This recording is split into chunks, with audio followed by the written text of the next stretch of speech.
Wraith comes to us from Sin Studio, a first-time development team of just one person. And what better foray into PSVR game development than the tried-and-true wave shooter genre? Wraith looks a lot like the Brookhaven experiment, but calling it a Brookhaven clone isn't giving this game enough credit. Yes, you stand in one place while waves of enemies attack you from all sides, but Wraith actually brings some new ideas to the genre, and I'm happy to report that they're a welcome change of pace.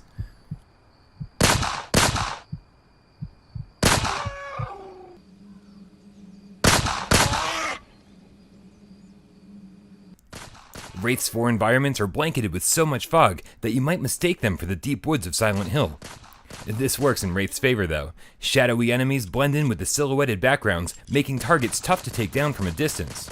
And as each level progresses, the sun starts to go down, making each wave darker than the last, until using your flashlight is practically required. Even worse, the Wraith float a few feet off the ground, so you can't hear them coming, which kept me click-turning and looking around nervously pretty much constantly. The level of stress only increases when you have to buy ammo, new weapons, or flashlight batteries from the real-time store. This doesn't pause the game, so making split-second decisions is crucial.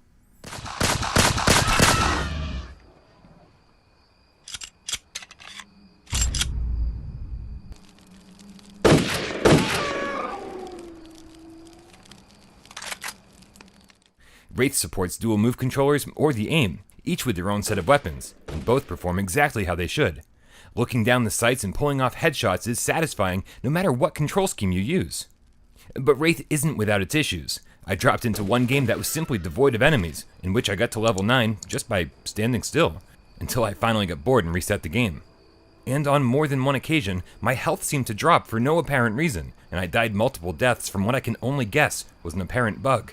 But possibly worst of all, there's really no variety to the levels. No progression system, no leaderboards, nothing to unlock, making each victory and each death feel shallow and unrewarding.